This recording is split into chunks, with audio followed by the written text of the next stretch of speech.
fresh from their dramatic late Derby Day victory. The Reds are back at Anfield this afternoon for the first of 5 remaining fixtures as they look to secure that top 5 finish. It is, as expected, a first Premier League start in a Liverpool shirt today for Freddy Woodman after his debut off the bench at the Hill at Dickinson last Sunday. Arne Slot's men are aiming to do something they've not yet managed to do this season in 3 attempts, and that is beat Crystal Palace. They are in the Conference League semi-final next week, of course, and are hoping to achieve qualification for European football again in the games they've got left. It is the final Saturday 3 o'clock kickoff of this season for Liverpool. We will have live audio commentary on LFC TV, All Red Video and the Match Centre as well. Yeah, Jason McAteer and Gemma Bonner are with us right through until 6 o'clock tonight. We will begin by getting the full details of the starting 11 with Peter McDowell.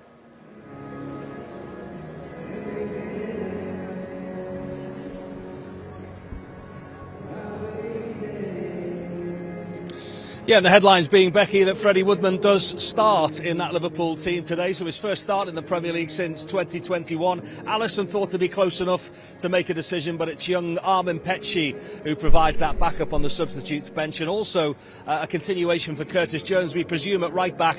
Andrew Robertson continues also in that starting 11. And we see Isak and Salah together as well. So let's confirm it in full for you then. And there are a couple of changes from that team. They did ever so well at Everton last week. Freddy Woodman, who made his Liverpool debut in the Carabao Cup against Palace and actually started there as a ball boy. His first Premier League start, as mentioned there, since September of 2021. Virgil van Dijk on 6 goals. That's his joint best tally, that, at Liverpool. He got 6 in the 18-19 season, which was his first full campaign in Liverpool colours. And then it goes Konate, Wirtz, Szoboszlai. He's got the Standard Charter Player of the Month again this week. The 3rd player in the last 15 years, just the 3rd, to win the Player of the Month 5+ times in the same season. Only Salah and Coutinho have got to those kind of headlines before. Isak continues, as mentioned. McAllister as well, back in the side again. Got his first goal in English football in Brighton colours against Palace. He'll feel like his next goal is coming as well. Salah, another opposition he's done well against. 9 and 17 he's got against Crystal Palace. Jones, Gakpo, 11 without a goal, Cody Gakpo now. His next will be his 50th for Liverpool. And Andy Robertson as well played his first Liverpool game against Crystal Palace. Young Petchy is the backup goalkeeper. Gomez back in the squad as well. That's good news for Arne Slot. Kerkez, Chiesa and Frimpong, who made his debut against Palace in the Community Shield and scored against them as well. One of 4 who played their first game in that competition, the Community Shield. Kerkez, Wirtz and Ekitike as well. And then Gravenberg, who gets a bit of a breather. Trey Nioni, Rio Engamoa and young Will Wright, who's been training with the first team as well in recent weeks, makes the substitutes bench for Liverpool as well. It's a game that lives long in the memory, this, isn't it? Liverpool against Crystal Palace in the sunshine last season on the final day of the season, when we were just gearing up for one of the biggest parties we'd experienced as Liverpool supporters. But this is very much about the road back to Champions League, and a win would go an awful long way to achieving that this afternoon. It would indeed. Thanks very much indeed. Peter McDowell with the team news. A warm welcome to you two in what is a beautiful day here at Anfield. It's going to hit about 20 degrees this afternoon, Jason. Been waiting all season for this. We've already had a dousing by the sprinklers to prepare us for this afternoon. We've had wind, gale force winds, the set blow over. I feel like we've earned this. Snow, freezing cold. Even Fulham 2 weeks ago we got drenched, didn't we, post-match? So we're going to enjoy it today. I know, maybe I brought the sunshine. She's brought the sunshine. You brought the sunshine. Did you enjoy playing in this kind of? You did. Absolutely loved it. Yeah. I mean, the big story for us when it comes to heat is obviously the World Cup in '94 in America, when we were throwing bags of water on trying to hydrate. But I thrived in the sun. I absolutely loved it. I don't know what it was. I'm not sure I love playing in it. I think they've got the worst time of kick-off. It will affect them with the sun. I think for me, being a defender, you always have to be aware, obviously, the long balls, especially with how Palace play today. That might be a factor. But, of course, it's perfect footballing weather for everyone coming to watch. Oh, for the fans. First no-coat game of the season. It's a big day today. Did you see the professionalism with Gemma's answer there? It was coming from a centre-half where the sun gets in her eyes and she wants to head it. I'm thinking about the tan. course you are. I'm thinking about how tanned I'm going to be off the pitch. She's a pro. She's a pro. Right, well, it is all about Champions League qualification, of course, from now until the end of the season. Let's have a look at how the top of the Premier League table looks at the moment. Liverpool, of course, in 5th place going into this one, Jem, but 5 points clear of Brighton in 6th. It's fair to say, compared to a few weeks ago, it's looking a lot more secure, isn't it? Yeah, it is. They're definitely in the best position, and I think having it in control of their own performances and their own results, that's definitely a big benefit for them. And I think to start with the home game today and hopefully get that extra 3 points today, it'll really kind of cement that position, hopefully. I think last weekend, Jace, was a real platform, wasn't it, to win the Merseyside derby, and they have to use that as kind of the incentive and the push on now in these final 5 games. I said in the studio to you, didn't I, 2 weeks previous, we were talking about possibly going through in the FA Cup, possibly going through in the Champions League, and obviously 2 really important games with Fulham and Everton. We were hoping we came through it unscathed and gone through to different rounds, different things. We're obviously cemented 5th place. It wasn't to be, and we were all on a bit of a downer, to be honest, before the derby. But I thought it was an ideal game for the lads to be up for the occasion, the atmosphere. Everton at the Hill Dickinson, the first game. Listen, it didn't really go to plan until the last minute. Yeah. And then obviously we get the winner. And as Gemma will tell you, there's no better feeling than a last-minute winner in a dressing room to kind of, for team spirit, for bonding, for unity, for camaraderie. It's great. And but on the flip side of that, I know it's the bragging rights, and I know it's great to beat Everton, but it was a massive 3 points. 3 points against Fulham, 3 points against Everton has sort of gained a bit of momentum for us to give us that buffer of 5 points that you just mentioned. But win today, 8. Listen, that's great. I think, especially emotionally, I think obviously it's been tough with the results that they've had, but the manner in the win last week, not playing so well, but I think the nature of the game and coming away with that'll be a huge booster coming into this week as well. Yeah, and talk now as almost, as well as being about Champions League qualification, has almost turned to maybe we can get 3rd, Jason. Of course, still got United to play, still got Aston Villa to play as well, and it really looks up for grabs now. Yeah, I mean, I don't really want to look. I know that I'm going to answer your question, but I think 3 points today is massively important in the sense of when you come to Villa and United, the pressure is off slightly. If we win today, it could be 8 points the gap. You would really feel that's enough to secure that 5th place. But then you can start picking on the teams above you, and as you rightly say, we've got Aston Villa and we've got Manchester United.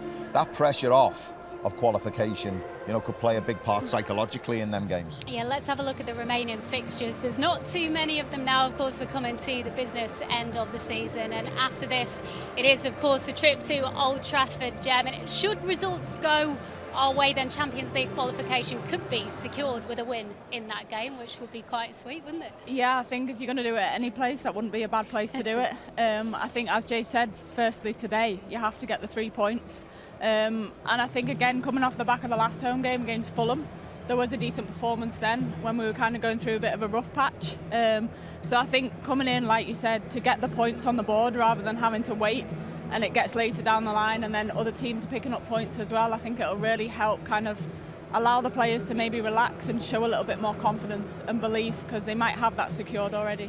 I think as well, but I really think there's a real importance about today's game, because there is a bit of wriggle room, but should we lose today, they're really massive games. You look at bounce with Chelsea, new manager coming in, possibly, but the dressing room will feel a different place without Rossini being there. The Manchester United game, that's always, for me, the biggest fixture of the season. You want to win today to put a bit of buffer and obviously close them down, but you lose today, the pressure's back on. That game becomes enormous. Villa, that becomes enormous as well. But the home games for me is where Liverpool take maximum points. We secure 5th place. Yeah, just looking at Aston Villa currently trailing 1-0 to Fulham. So there is that incentive, Jen, that Liverpool could overtake Aston Villa today with a win, which surely in the dressing room, that's a conversation at least. Yeah, it is. I mean, you've seen the players that are in the dressing room. They're not used to being in the position that they're in. They want to win. They want to be at the top end of the table. And I think they're all admitting the fact that this year hasn't gone the way that they're expecting it to be, but the fact that teams around them are now maybe dropping points and it is quite close, I think the nature of the players and the mentality that's in there, they're going to be pushing to finish as high up as possible. There's maybe not as much to play for, but they want to finish as high up as possible. Yeah, we're seeing the team arrive there in the tunnel at Anfield, Jason, and as we suspected, Freddy Woodman, there he is starting this afternoon in the absence of Alisson and Georgie Mamadashvili. In terms of him starting this afternoon, a huge occasion, first Premier League start in a Liverpool shirt. At least he's played Premier League games for Newcastle, but only a handful. It's a big day for him. There will be nerves, and I'm sure he'll enjoy it. I'm sure his family will be here to cheer him on. He's got the best wishes of everyone in the crowd. The shame about Freddy Woodman being the third choice goalkeeper is you really don't get to know them in any capacity. You know, they're very rarely on the bench. You don't really see them in interviews. And then he gets his cameo last week against Everton, which he had a bit to do, and he seemed comfortable. He seemed really happy in his environment. But I think you're right. I think if you look into his career, he has had experience of playing in a first team. He has like 6 or 7 games for Newcastle, was it?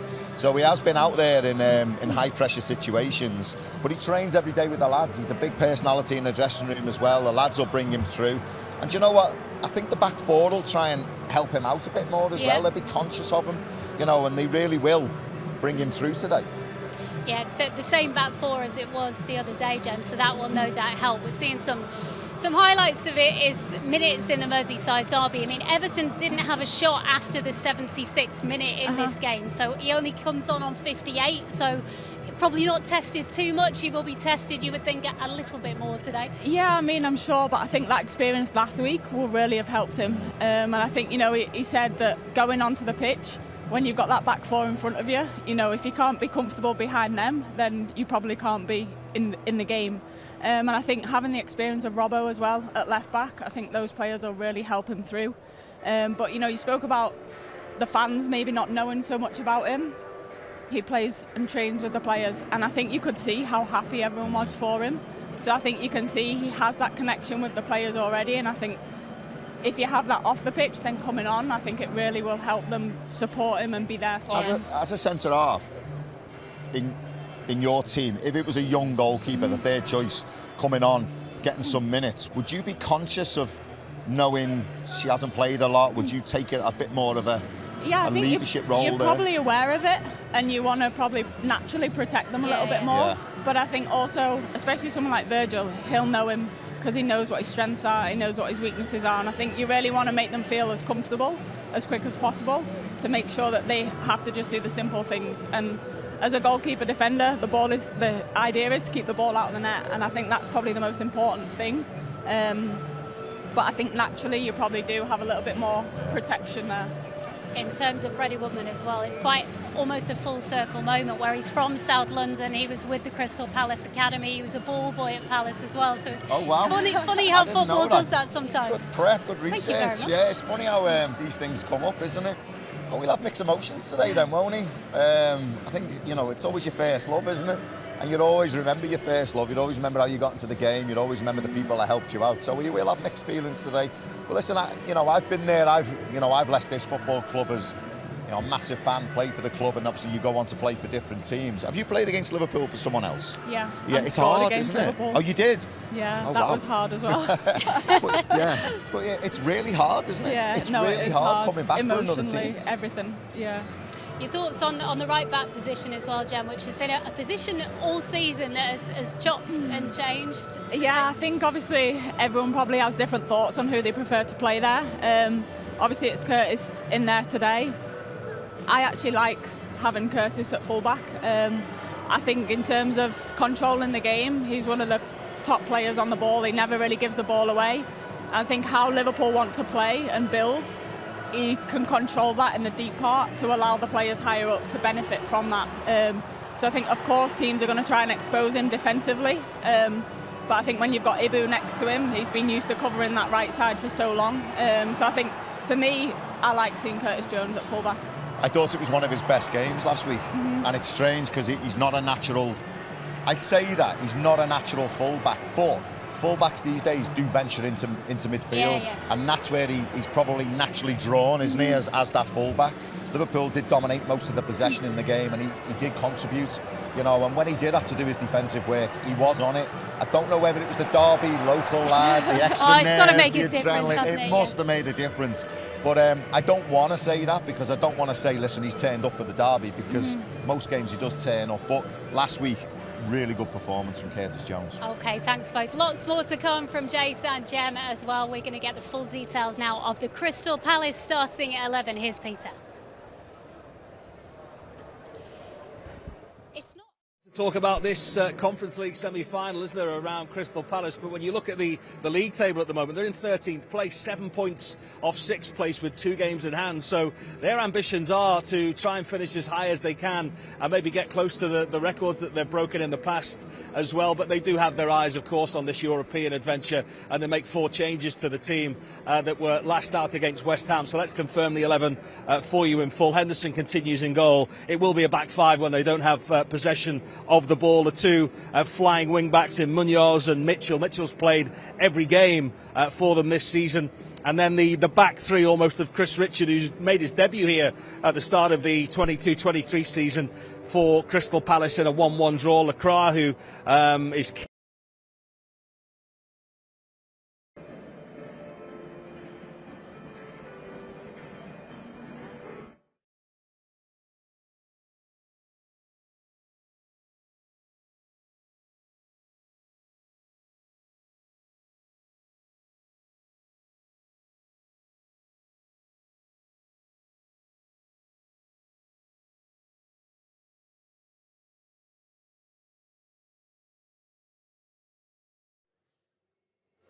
Apologies for that. I think we lost Peter McDowell momentarily. Hopefully we will get him back very shortly. For now, though, we're going to head up to the main stand gantry and join our Matchday commentator for today, Steve Hunter. Thank you, Becky. Listen, everyone, have you stopped smiling yet? Of course you haven't. What a day that was last week. I tell you what, Phil Thompson was with me, and that went off in the commentary box. It went off in the stands. I know, so I've seen the Anfield rap was saying at Reds Bar afterwards was absolutely crazy with everyone singing. It's been such a difficult season, hasn't it? It started in the most tragic circumstances possible, and it's been tough. But that one last week was incredible, wasn't it? And the sun is shining today, you know, with big push we need now, isn't it? Big push for that top 5 as far as Liverpool are concerned. Crystal Palace, well, in many ways, they have been a bit of a bogey team for us this season, haven't it? Started with the Community Shield when they beat us on penalties. The Carabao Cup tie was a little bit different, wasn't it? Because Arne elected, because of a grueling schedule, to play some different players in that one, and that was great for their experience. But we'll take you back now to last season, and we'll never forget this day. The Tottenham day was actually this weekend last year, which is unbelievable when we won the league. But this was the day we played Palace, and Palace took the lead. Ismaila Sarr, the Senegal forward who used to score against us for Watford, had such a good goal-scoring record. He gets the opening goal, but then Mo Salah, who else, with that equaliser, and in the end it ended up in a draw. We didn't care what the result was in the end because we knew what was going to happen at the end of that. The golden ticket, one of the Anfield greats, the great Scot, jockey Alan Hansen. Virgil van Dijk asked for jockey to do it, and he obliged. Alan Hansen, give Virgil the trophy, and we'll never forget that moment. That was magical. That's something that will live with all of us with red hearts for the rest of our lives. A truly magical day. Of course, the last time we beat Crystal Palace in the Premier League, Diogo Jota got the goal. I fancy Isak to get back amongst the goals today. But we're still smiling. Becky, it's back to you. Thanks very much, Steve. It's time now for us to leave those of you watching on social media. If you do want to stick with us here on Matchday Live, though, you can find details of how to become an LFC TV or All Red subscriber online right now, liverpoolfc.com/watch. And there is plenty more build-up to come before kick-off from us, including the thoughts of both bosses, and an interview with Jeremy Frimpong is on the way as well. John Aldridge will be alongside Steve for commentary at 3 o'clock. Then Jason, Jem and myself will be back from 5 with all the reaction. Then the post-match show will also be available to listen to as a podcast later on. The full match replay goes out at 6 o'clock tomorrow, and then Neil Mellor will be in the studio for in-depth analysis of the game at the same time on Monday.